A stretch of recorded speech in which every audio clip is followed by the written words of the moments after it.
informação não é sinônimo de sabedoria. Porque sabedoria não tem a ver com a quantidade de informação que você acumula, mas sabedoria tem a ver com as escolhas que nós fazemos a partir do que nós já sabemos. Os Paroleiros, vambora, que hoje é dia de parola! Olá, galera paroleira! Seja mais uma vez bem-vindo a mais uma roda de parola.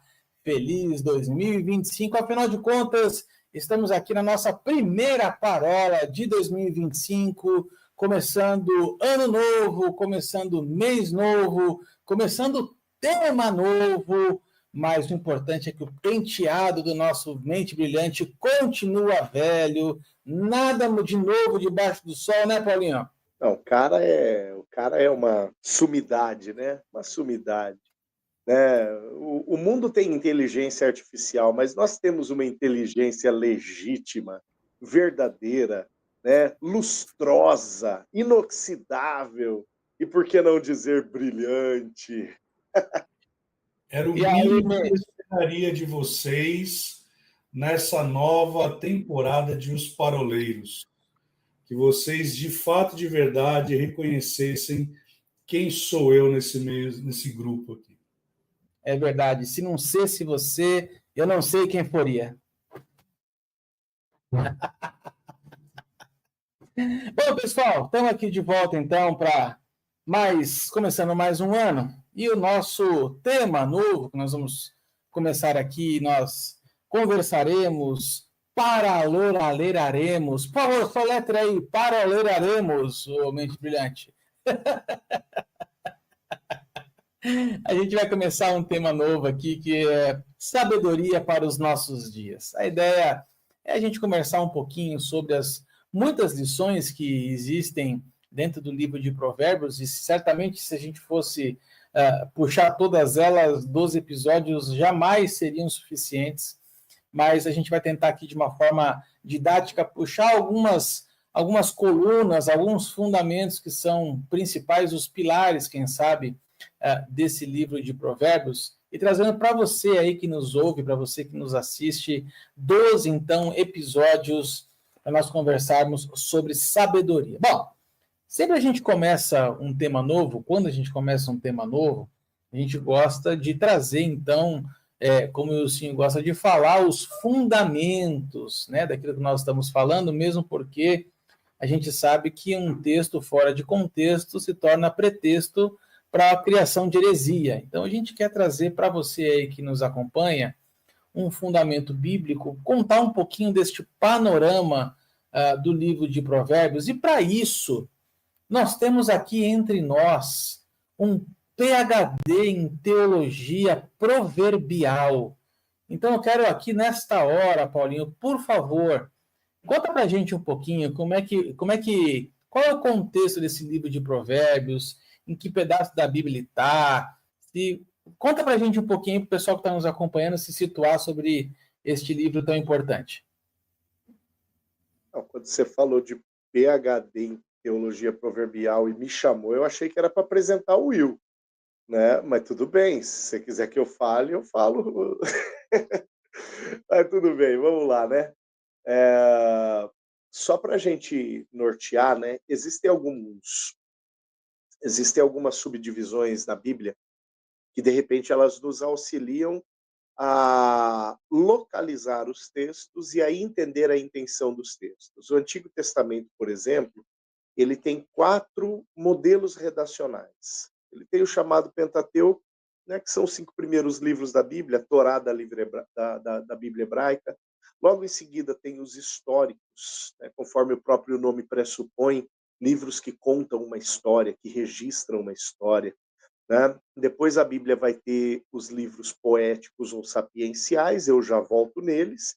E, por fim, no Antigo Testamento vão ter os livros proféticos, né? Os profetas maiores, profetas menores, ou profetas do norte, profetas do sul, ou profetas anteriores ao exílio, do exílio, posteriores ao exílio, dependendo do motivo pelo qual a gente estuda. E dependendo de qual ênfase nós queremos drenar dos textos proféticos. Mas vamos voltar aos, então, chamados poéticos e sapienciais. Que livros são estes: o livro de Jó, né? O livro de Salmos, o livro de Provérbios, o livro de Eclesiastes e o livro de Cantares de Salomão. Não confunda, por gentileza, Cantares de Salomão, ou não se empolgue, né, em falar Cantares de Salomão, ao ponto de chegar e dizer Provérbios de Salomão também, porque nem todos os provérbios são de Salomão, né? É outra coisa que a gente precisa aprender. Para quem não gosta ou para quem gosta de anotar a minha Bíblia ela é toda anotadinha, ó. E nos cantinhos aqui, eu tenho algumas informações que evidenciam que os provérbios todos não são de Salomão. Boa parte deles, de fato, são, como, por exemplo, capítulo 1, versículo 1 até o 9:18, e também o 10:1 até o 22:16, são provérbios considerados de Salomão. Agora, lá do 22:17 até o 24:34, provérbios dos sábios. Do 25:1 até o 29:27, mais uma vez, provérbios de Salomão. Capítulo 30, ele é atribuído a um tal de Agur, e o capítulo 31, ele é atribuído a Lemuel, né? Inclusive, aquele texto da mulher virtuosa, ele não é de Salomão, né? Ele é de Lemuel. Esse bloco de livros, né, poéticos e sapienciais, carrega esse nome justamente por conta do motivo destes materiais literários, né? Livros poéticos, livros de poesia, livros de dentro do ambiente do templo, do culto, da celebração, como é o caso dos Salmos, mas também a poesia bíblica ela pressupõe dramatização histórica, como é Cantares e como é o próprio texto de Jó. Agora, os livros de sabedoria, sapienciais, provérbios e eclesiastes, eles têm a finalidade de transmissão de ensino útil e aplicável à vida. Acho que daqui a pouco a gente vai diferenciar, né, sabedoria, de discernimento, de entendimento, e aí vai ficar mais claro para nós o lugar da sabedoria dentro dessa transmissão de conhecimento que a palavra traz. Mas creio que, a princípio, Arthur, só para situar a gente, para a gente não cair de paraquedas no livro, eu creio que está de bom tamanho essa introdução. E o que é bacana também destacar, Paulinho, que diferente, de repente, de outros livros, né, que a gente tem na Bíblia, os provérbios, eles não necessariamente são textos sequenciais. Nós temos aqui provérbios que são citações avulsas, vamos dizer assim, mas nós também temos trechos de provérbios que são, às vezes, um capítulo inteiro falando sobre o mesmo assunto. Então, é importante a gente entender sobre isso, porque às vezes... Mas na maioria dos casos, os provérbios eles são individuais. Na maioria. Né? Isso é legal. Até legal para a gente também trazer essa questão do contexto, né? Porque quando a gente está lendo, por exemplo, um evangelho, está lendo uma carta, a gente sempre fala, olha, leia o capítulo inteiro, ou leia o texto que antecede, o parágrafo que antecede, para você entender o contexto. No caso de provérbios, isso não se aplica na maioria das vezes. Mas, Will, a gente queria escutar um pouquinho da tua sabedoria neste momento, porque a gente sabe que existe uma diferença muito grande entre informação e conhecimento. E você que é um cara dotado, né, de ambas as coisas, né, tanto de entendimento como de informação, uma vez que você é o nosso glossário, né, de hebraico e de grego koiné. Então, eu queria te escutar um pouquinho a respeito dessa via que nós vamos navegar aqui, que é a questão da sabedoria. Afinal de contas, para que nós precisamos buscar sabedoria? Qual é a importância da sabedoria para os nossos dias, Will? Eu vou resumir de uma forma muito simples, sem muita eloquência aqui como o douto. Inteligência é você saber que tomate é uma fruta, e sabedoria é você não colocar o tomate numa salada de fruta. Pode continuar aqui, Paulinho, agora é com você. Muito bom, obrigado. Essa foi a palavra 215. Exato. Com com lições hortifruti granjeiras por parte do nosso mente brilhante. Você percebeu, né? Ele me fez uma pergunta e eu fui obrigado a dar essa resposta, né? Eu não tenho culpa. É, né? Verdade. Né? Mas, enfim, eu não sei de verdade onde você queria chegar com essa tua pergunta, mas acho que a minha resposta, ela demonstra muito bem que o fato de você deter uma informação, não necessariamente você vai saber aplicá-la muito bem, né? Jesus, quando ele está falando com os fariseus, ele fala assim, olha, errais porque não conheceis as Escrituras e nem o poder de Deus. Olha que interessante, né? Jesus está falando com os fariseus, os doutos da lei. Ou seja, eles detinham a informação, mas eles não sabiam fazer uso dessa informação. E isso, para mim, ela demonstra, muitas vezes, aquilo que o próprio Jesus ele vai dizer, dizendo para os doutores da lei, quando ele diz assim, olha, vocês têm a chave do conhecimento e vocês mesmos não entraram no céu e não permitem que outras pessoas entrem. Né? Tem um filme, que para mim esse filme ele é muito emblemático, que é o chamado Livro de Eli, onde, para mim, o filme é maravilhoso, mas tem uma cena que mexe muito comigo, que é quando um capanga do vilão lá pergunta assim, mas, cara, por que você quer tanto esse livro?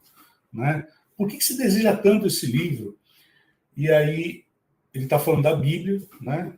O spoiler, você só vai saber que é no final, tal. Mas se você não assistiu, está nos ouvindo, me perdoe, mas acabou de saber que é o final do livro. E ele fala assim, quem tem o domínio sobre essa informação, sobre esse conhecimento, tem o domínio sobre muitas pessoas. Né? Exatamente, presente de Deus, olha. E por que isso é interessante?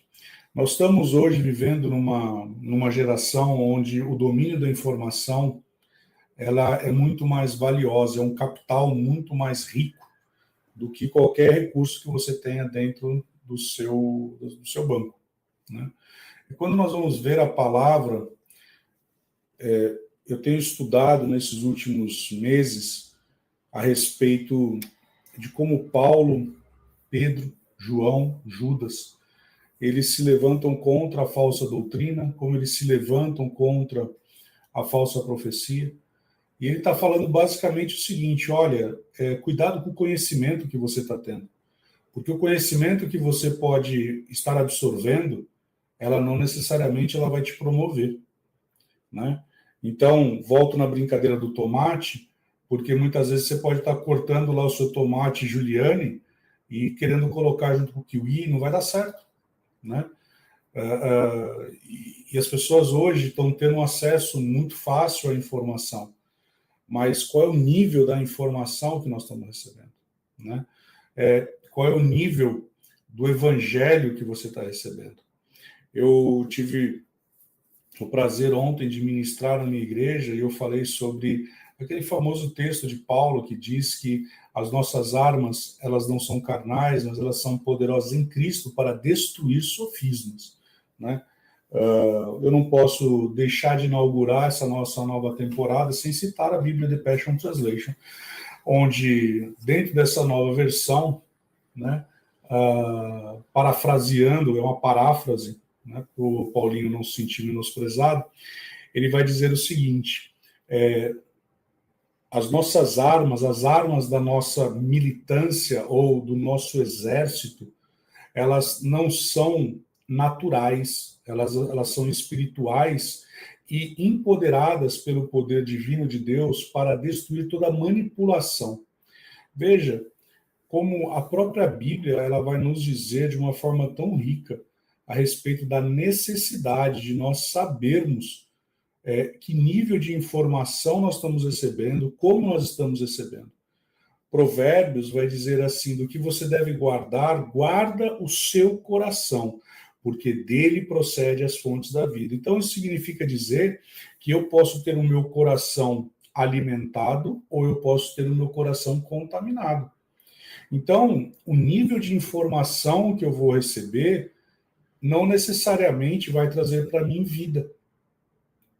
Esse nível de informação que eu vou receber, não necessariamente vai me alimentar. Então, que tipo de alimento nós estamos recebendo, né? Tiago, se eu não me engano, no capítulo 1, no verso 7 ou 17, ele vai dizer o seguinte, que a sabedoria de Deus, ela é celestial, mas a sabedoria terrena, ela é diabólica, ela é demoníaca. Ou seja, existe uma corrupção aqui, e dessa corrupção ela não vai me promover.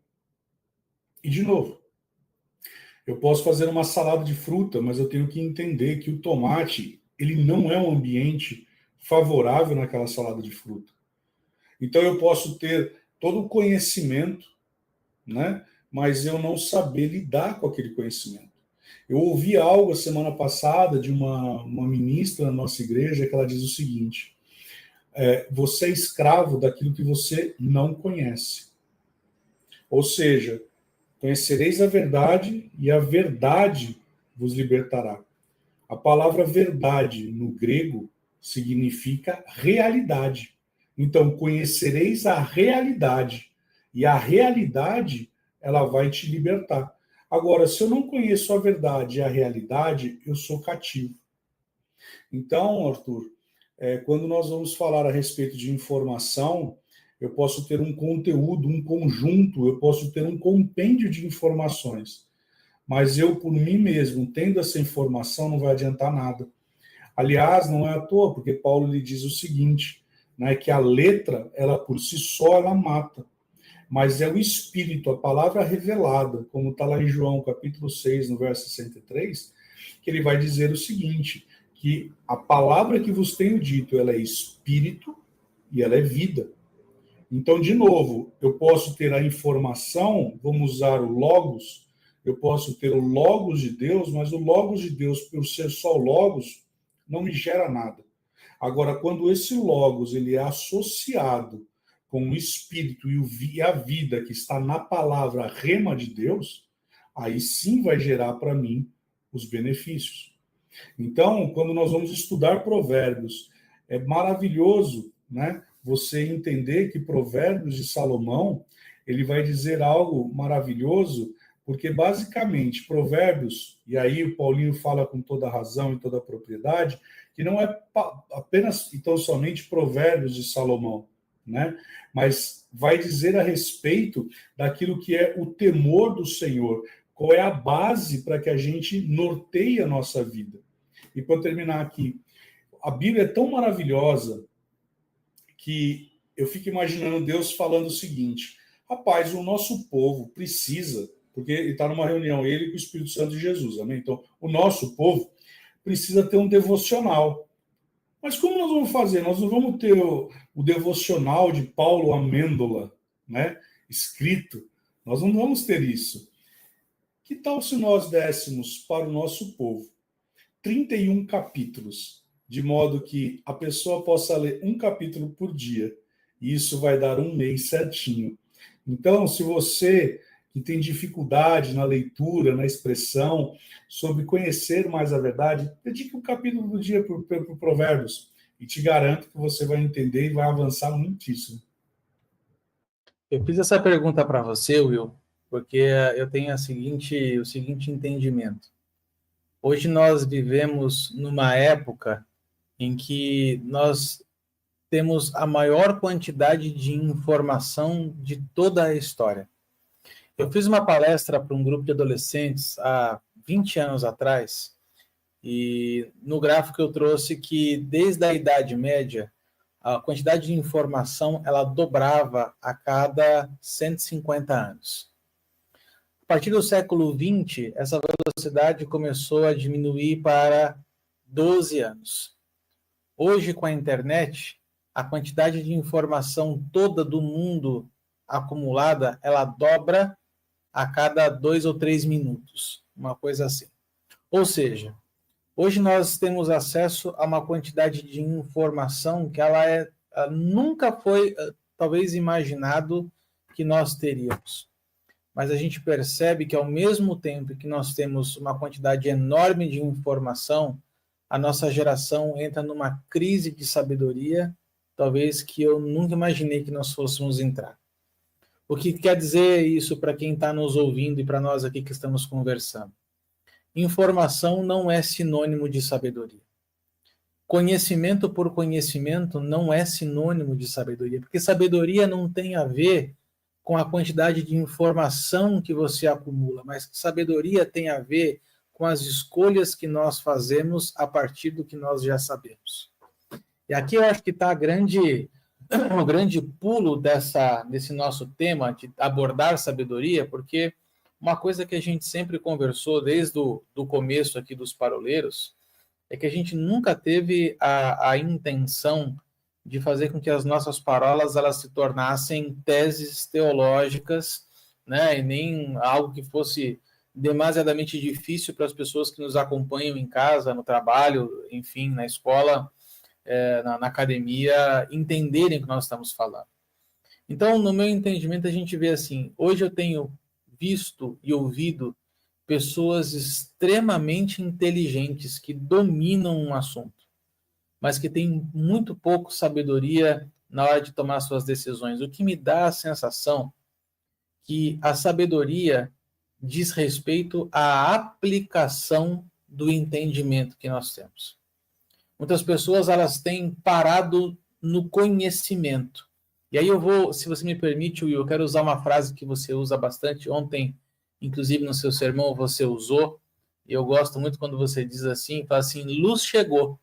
Ou seja, a pessoa ela tem o conhecimento sobre um assunto, ela tem o dado, ela tem informação, mas num determinado momento luz chegou e essa pessoa passa a ter entendimento do que aquela informação traz. E a partir deste entendimento, ela começa a aplicar isso. E é essa aplicação que a gente então pode definir aqui de sabedoria. Agora, sabedoria não é uma questão de par ou ímpar, de sorte, do acaso, porque se nós temos que fazer escolhas, tem hora que você vai ter que escolher se é para a direita ou se é para a esquerda, se é para cima, se é para baixo, enfim. Aonde nós podemos buscar essa sabedoria? Eu entendo, quando você falou, né, que o princípio do temor do Senhor é o princípio da sabedoria, que está lá em Provérbios capítulo 1, versículo 7, que esse texto mostra para a gente a origem, a fonte da sabedoria. O temor do Senhor é o princípio da sabedoria, e loucos são aqueles que ignoram. Ou seja, a sabedoria é capaz de transformar totalmente uma vida. E aí eu queria escutar agora um pouquinho do Paulinho, essa questão da busca pela sabedoria. Tiago vai falar na sua carta, né? Você vai buscar, vai perguntar, pede para Deus sabedoria que ele dá sem economia, né? Vamos dizer assim. Mas por que então, Paulinho, dentro da tua experiência, da tua caminhada que você tem já de tantos anos pastoreando pessoas e lendo a Bíblia, né? Eu peguei um vídeo teu esses dias que você fala assim, a Bíblia não só é o meu instrumento de trabalho, mas é aquilo que eu me deleito nisso. Então, eu sei que você já leu a Bíblia mais de 40 vezes, que você já compartilhou conosco. O princípio de sabedoria bíblica, ela está distribuída em quase toda a Escritura. Qual é a importância que você enxerga, então, pela busca da sabedoria? Por que nós devemos buscar sabedoria para melhorar, então, a nossa vida? Arthur, eu vou fazer como o Wilson, eu vou tentar responder de uma forma simples e bem direta. A vida cristã, ela é prática. Não existe cristianismo legítimo que seja meramente ou unicamente teórico. A teoria tem o seu lugar, e isso é tão real que, em um determinado momento, Jesus ele lança uma parábola para o público, seus 12 estão próximos dele, e ele chama a atenção do público com algo que para aquele público era muito comum. Se a gente levar em consideração que nos dias de Jesus, boa parte do povo tinha como sua fonte de renda, né, a produção agrícola, né, tinha como fonte de sua renda a pesca, ou seja, os cultivos naturais comuns, Jesus, quando fala de plantio, ele fala com muita gente, ele comunica com muita gente. E numa das determinadas parábolas de Jesus, ele conta a história de um semeador, sabedoria popular. Ele diz, o semeador saiu para semear e jogou semente para tudo quanto foi lado. Teve semente que caiu na terra, se aprofundou, nasceu. Agora, teve semente que caiu no meio do espinho e foi abafada. Teve semente que ficou tão superficial e o passarinho veio e comeu. E teve semente que caiu numa terra dura, que não teve como entrar e não deu em nada. E o texto corta a história de Jesus, ou eu imagino que Jesus corta a história por aí, e depois, num lugar recolhido, Jesus avança com os seus discípulos para a aplicação daquilo que ele havia ensinado de uma forma teórica. Ele diz assim, vocês foram capazes de alcançar o que eu disse? E os discípulos dizem, olha, mais ou menos, não sabemos se a gente chegou aonde o Senhor queria. Ele fala, então vamos lá, vamos recapitular. E aí ele começa a falar acerca da prática ou do resultado da prática daquilo que ele havia dito. Né? E quem sabe leva os discípulos a pensar o que acontece com uma semente que cai no meio dos espinhos. Né? Ela é abafada, não vai conseguir romper. O que acontece com uma semente que cai no solo duro? Não vai se aprofundar, não vai criar raízes, não vai dar em nada. O que acontece com uma semente que o passarinho come? Virou comida de passarinho, já era. Agora, o que acontece com uma semente que cai na terra boa, se aprofunda, chega à profundidade correta, é regada, e aí a turma fala, essa daí vai nascer. Ele diz, pois é, essa vai nascer a 30 e vai multiplicar a 30, 60, 100 vezes. O que Jesus está fazendo e por que os seus discípulos, de repente, não alcançaram tudo isso? Porque, quem sabe, a mente deles não foi aonde o Will falou, que é justamente na aplicação daquilo que foi ensinado teoricamente. Eles ficaram parados na teoria. E Jesus leva eles para esse ambiente mais profundo. A grande lição aqui, a gente sabe, não é uma lição agrícola. Jesus não estava dando um seminário para pessoas plantarem melhor e acertarem melhor o seu plantio e terem uma colheita uma produção e uma colheita mais rentável, maior. A grande lição aqui que Jesus queria transmitir é justamente sobre até onde a prática da palavra precisa nos levar. Né? Jesus estava transmitindo através de uma palavra de sabedoria. Jesus estava transmitindo um conhecimento que conduziria pessoas à sabedoria. Né? Quem sabe já preparando os futuros cristãos para o ministério cristão. O ministério cristão ele não existe sem a prática. Né? O Will ele fala bastante acerca do ministério da reconciliação. Pois bem, o primeiro ministério que todo crente recebe é o ministério da reconciliação, porque a salvação ela é um ministério também. Salvação é um benefício, é uma graça, é um presente, mas ela é também um ministério. A palavra fala em 2 Coríntios 5 que Deus estava em Cristo reconciliando consigo o mundo e ele nos deu o ministério da reconciliação. Então, todo crente ele já carrega consigo, né, nos seus ombros, o peso do ministério prático da reconciliação. Agora, a partir de que momento esse ministério faz efeito na minha vida? A partir do momento que eu tenho o conhecimento de que esta reconciliação já me alcançou. Ela já fez efeito na minha vida e a partir desse momento eu tenho condições de transbordá-la sobre outras pessoas, de multiplicá-la sobre a vida de outras pessoas. Tá? Então, desde o início, o ministério cristão é prático. E aí você me pergunta, qual a importância da sabedoria na vida cristã? É como se você me perguntasse, qual a importância do ar que você respira para você se manter de pé? Ou qual a importância da água que você bebe para você se manter vivo? Né? É vital, uma vez que o ministério cristão, uma vez que a vida cristã, ela é prática, e se a sabedoria é a minha capacidade de colocar em prática aquilo que de alguma forma eu aprendi, obrigatoriamente a sabedoria vai me impulsionar a ser um legítimo cristão. Aliás, a ser um cristão, porque o cristão ele só pode ser, de fato, um ministro prático daquilo que aprendeu. Deixa eu fazer só uma pergunta provocativa para você, Paulinho. Quando você fala que Jesus ele falou em palavra de sabedoria, é provocativa a pergunta, ok? Você está relacionando com 1 Coríntios capítulo 12? Não. Eu digo que Jesus, eu usei o termo e quem sabe poderia ficar obscuro. Mas, de fato, Jesus ele é uma palavra que evidencia a sua sabedoria.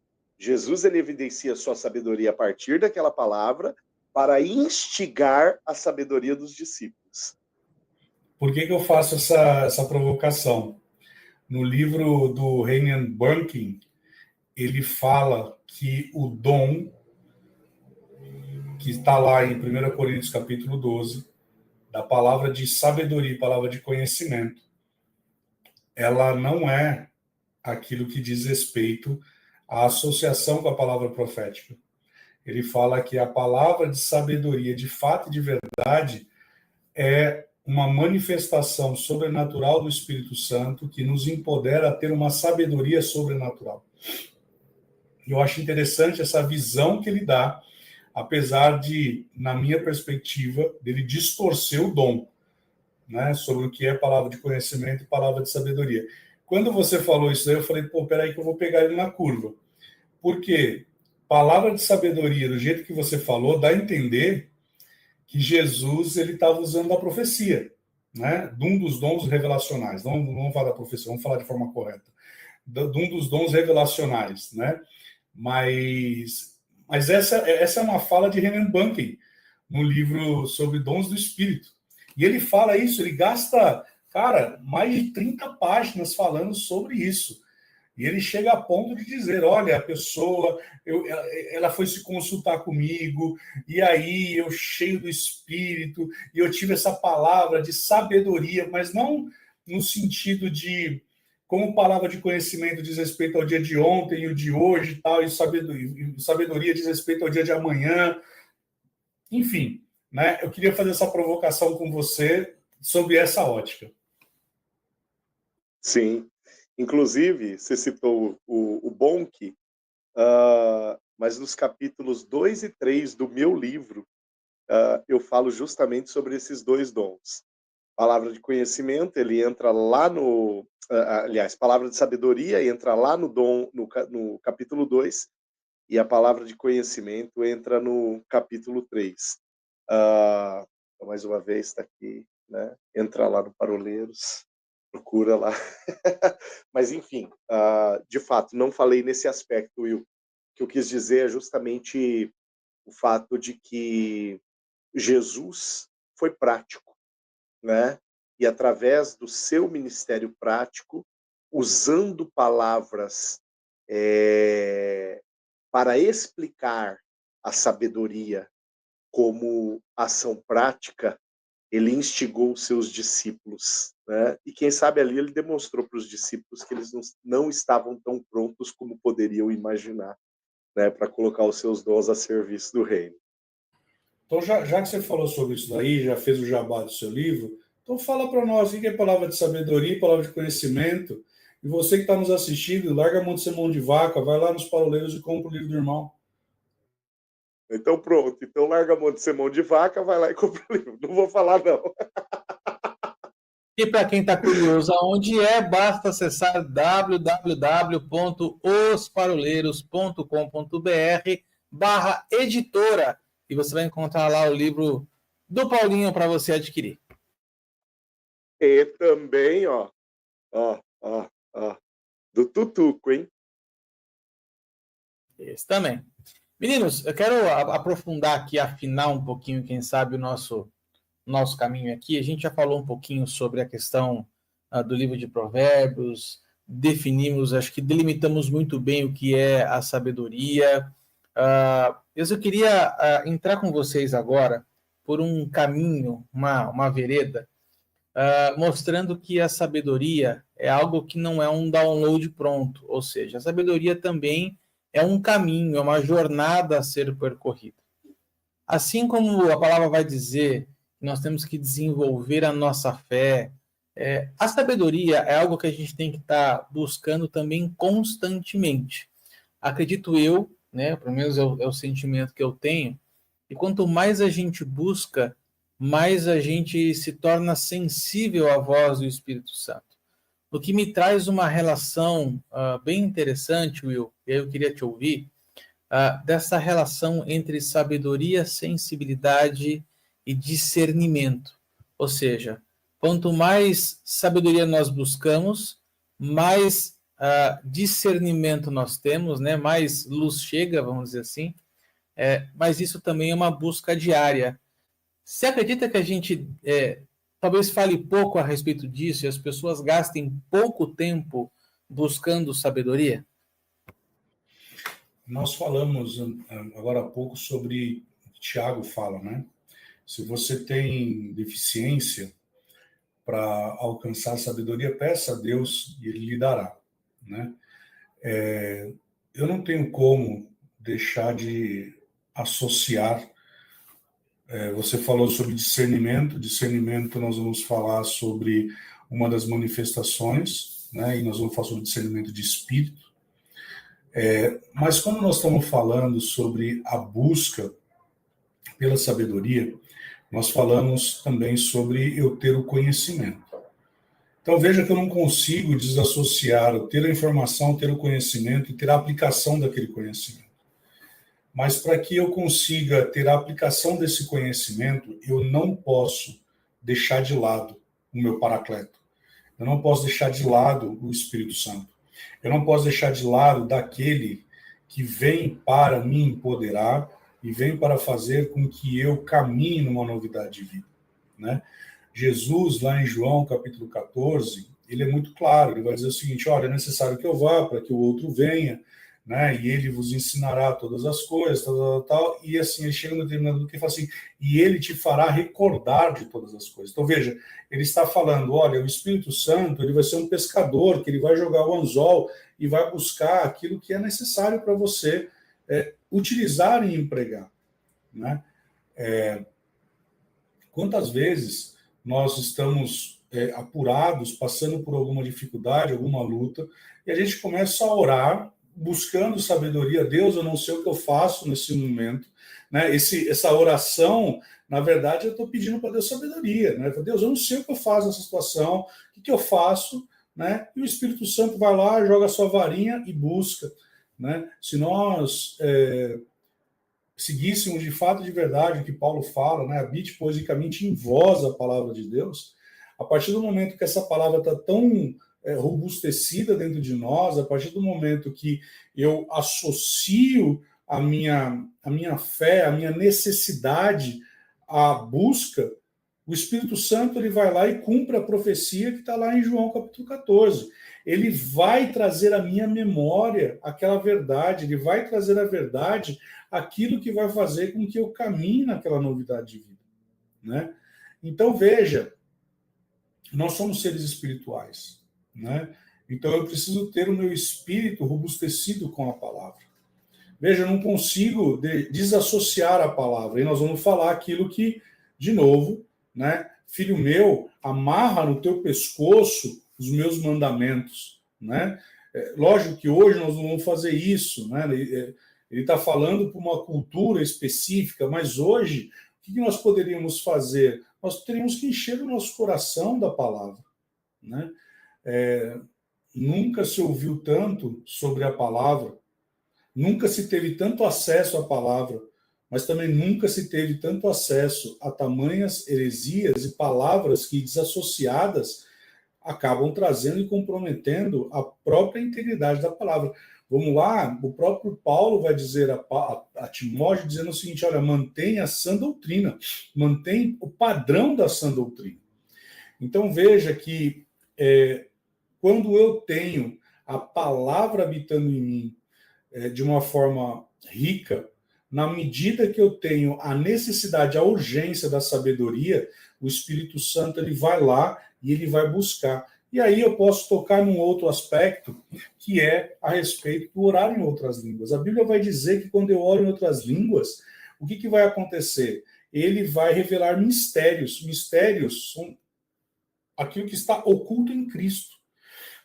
Se eu pego que os mistérios estão ocultos em Cristo, e Cristo é o Verbo encarnado, e o Verbo encarnado habita em mim, quando eu oro em outras línguas, ele vai lá e capta aquilo e fala, esse é o mistério que você precisa para desenvolver no dia de hoje. É muito louco essa construção. Mas o que eu quero dizer para você é, se você hoje precisa de sabedoria, para que você tenha sabedoria, você precisa se alimentar da palavra. E é a palavra que vai ser o trampolim para que você possa avançar. Nesse final de semana, no sábado, eu fui fazer uma visita pastoral e era um rapaz, um senhor que foi diagnosticado com câncer. Quando eu entrei na casa dele assim, eu fiquei procurando quem era a pessoa. Falei, quem é o cara que está com câncer aqui? Porque, cara, o cara tinha 2 metros de altura, o cara era... Assim, você olhava para ele, você não via que o rapaz tinha câncer. E ele começou a contar uma série de coisas, e falar. Eu falei, Deus, mas tem uma coisa que está errada aqui. Porque como que esse cara ele pode ter câncer? Olha a força, olha o vigor dele. E aí, ele começou a dar um testemunho para mim, uma alegria, e de repente eu comecei a buscar e perguntar assim, Deus, né? E aí eu fui ler lá em Provérbios, capítulo 17, que diz que o coração alegre é bom remédio, mas o coração abatido faz secar os ossos. E aí eu comecei a falar assim, Deus, isso aqui é maravilhoso. E aí eu me lembrei de um testemunho, não é cristão o testemunho, mas o testemunho foi de um homem que foi diagnosticado com câncer, né? E nisso que ele foi diagnosticado com câncer, o médico falou, olha, sabe o que você pode fazer, cara? Tem que liberar endorfina no teu corpo. Dá umas gargalhadas. Ele falou, cara, como que eu vou fazer isso? Ele chega em casa e ele começa a assistir stand-up. E começa a assistir um monte de filme de comédia. E veja, o que eu estou querendo dizer, veja, eu não estou falando, por favor, você que está nos assistindo, nos ouvindo, não estou falando para você parar de tomar remédio e ficar indo no Comedy Club, não é isso. O que eu estou querendo dizer é, olha como a Bíblia ela é maravilhosa, ela é cheia de riquezas, né? Porque ele está falando que o coração alegre é bom remédio. Ei, que tal você tomar uma pílula de alegria no dia de hoje? Começar a dar umas gargalhadas, sabe? De você começar a entrar nesse ambiente. E como resultado desse testemunho, e de novo, não é um testemunho cristão, é algo que foi que eu li, a pessoa depois foi fazer um exame oncológico e descobriu que ele estava curado. E o médico perguntou, mas o que você fez? Ele falou assim, assisti stand-up, assisti filme de comédia. A Bíblia diz, o coração alegre é um bom remédio. Agora, voltando na pergunta do Arthur, cara, eu tenho essa informação. Se a informação está dizendo para mim que um coração alegre é um bom remédio, qual que é a pílula de alegria que eu vou tomar? Você está entendendo? Veja, eu tenho uma informação maravilhosa na mão. E o que a sabedoria vai dizer? A sabedoria vai dizer, dê umas gargalhadas. Esteja com pessoas... E aí, de novo, né? Nós estávamos lá fazendo a visita pastoral e nós começamos a dar risada. E a moça começou a falar que ela estava dentro do centro cirúrgico e ela pegou a mão do médico e começou a dançar. E eu falei assim, só faltava essa mulher agora pegar esse cara desse tamanho e começar a dançar aqui, né? Mas sabe, o que eu quero mostrar é que se você tiver o pleno conhecimento da palavra, como diz lá em Timóteo, que é da vontade de Deus, que todos sejam salvos e todos cheguem ao pleno conhecimento da verdade, e verdade significa realidade, então é da vontade de Deus que todos sejam salvos e cheguem ao pleroma, ao pleno conhecimento da realidade. Qual é a realidade de Deus para a minha vida e para a sua vida? E eu preciso saber isso no livro de Provérbios. E quando eu vou estudar, então eu vou saber que eu preciso tomar uma dose de alegria todos os dias. Todos os dias eu preciso tomar uma dose de alegria. Por mais que esteja difícil o dia. Né? O que a gente faz aqui há 4, 5 anos, entre nós aqui, a gente dá risada. Mas sabe de uma coisa? Tem um momento no dia que você precisa dar uma gargalhada. E sabe de uma coisa? Isso é um bom remédio. Não, cara, eu penso assim, a Bíblia ela é tão recheada de princípios que são estabelecidos pelo próprio Senhor, que diz que aquilo que ele, Jesus, nos ensina é ensino de vida, né?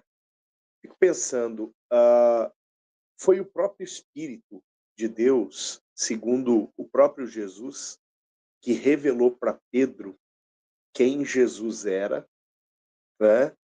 E este mesmo Espírito revela para Pedro a dependência de aprender os princípios de sabedoria com Jesus. Porque Pedro ele fala assim num determinado momento: para onde a gente vai se só o Senhor tem palavras de vida eterna? Vamos fazer a distinção daquilo que Pedro fala e fracionar a fala de Pedro. Para onde a gente vai? Para onde nós iremos?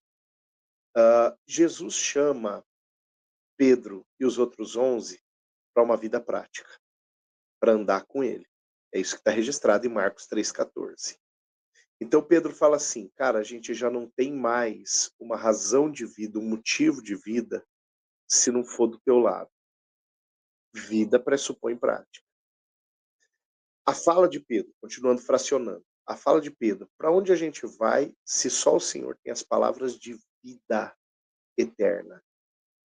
Olha a palavra vida aqui associada com palavras. Olha a sabedoria associada com conhecimento. Palavra pressupõe conhecimento. Vida pressupõe o conhecimento colocado em prática, pressupõe sabedoria. Pedro está dizendo para Jesus, Jesus, se não for perto do Senhor, o que a gente tem não vai produzir ações que nos aproximem do Senhor, que nos aproximem do Pai, que evidenciem aquilo que o Senhor está ensinando para nós. Aí você pega Tiago, o Will citou Tiago algumas vezes aqui, você pega Tiago escreve assim, gente, nós não podemos ser só ouvintes da palavra, mas temos que ser praticantes. Tiago ele está falando, esse negócio precisa ser a tua vida. Aí você sai do Tiago e volta para o Paulo, quando Paulo escreve aos Gálatas, Paulo diz assim, se vivemos no Espírito, andemos também no Espírito. Vivemos, viver e andar, tá?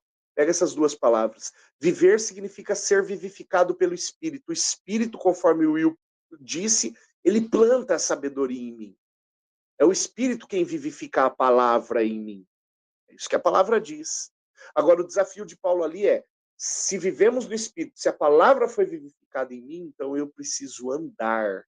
Andar pressupõe testemunho. Pressupõe o que o Pedro falou para Jesus lá atrás, para onde nós iremos. Né? Pressupõe o movimento da palavra em mim. Né? Pressupõe a teoria sendo transformada em prática. A letra que por si só mata, sendo vivificada pelo Espírito, se transformando em prática. Sabe, o grande objetivo do Senhor é que a gente entenda isso, né? Que a legítima sabedoria é a palavra dele, que o Espírito Santo ativa essa sabedoria porque ele ativa a minha ação, ele me coloca em atividade. O ativar, né, a palavra ativar aqui, eu não estou usando ela no sentido da modinha, não. Eu estou usando aqui no sentido de colocar em atividade. O Espírito Santo põe a palavra em atividade em mim. O Charles Finney, né, naquele livro Uma Vida Cheia do Espírito, ele diz que um homem não deve se atrever a fazer a obra do Senhor se não for movido pelo Espírito, ou se não for cheio do Espírito. Né? Para mim, ele está concordando com essa realidade de que é o Espírito Santo quem coloca a palavra em atividade. E a palavra em atividade na minha vida, a palavra do Senhor em atividade na minha vida através do Espírito Santo, ela reflete aquilo que nós temos buscado que é a legítima sabedoria. Uau! Com isso aqui, a gente então encerra essa paródia de número 215, a primeira dentro do novo tema Sabedoria para Nossos Dias. E nós aqui queremos deixar um desafio para você que está nos acompanhando.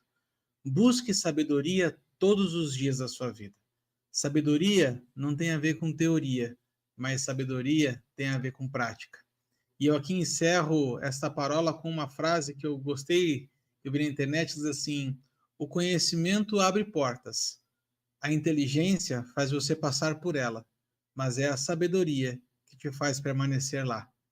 Que esse seja o grande impulsionador dos seus dias, e a gente quer encontrar com você na semana que vem para falar novamente sobre sabedoria, e enquanto o próximo episódio não chega, visite aqui, osparoleiros.com.br, nosso site na internet, onde você vai encontrar todos os nossos 38 temas anteriores. São 5 anos que a gente já está caminhando junto aqui na internet, trazendo um conteúdo de qualidade para você, de uma forma leve, descontraída. E, tem muita coisa bacana para você conhecer.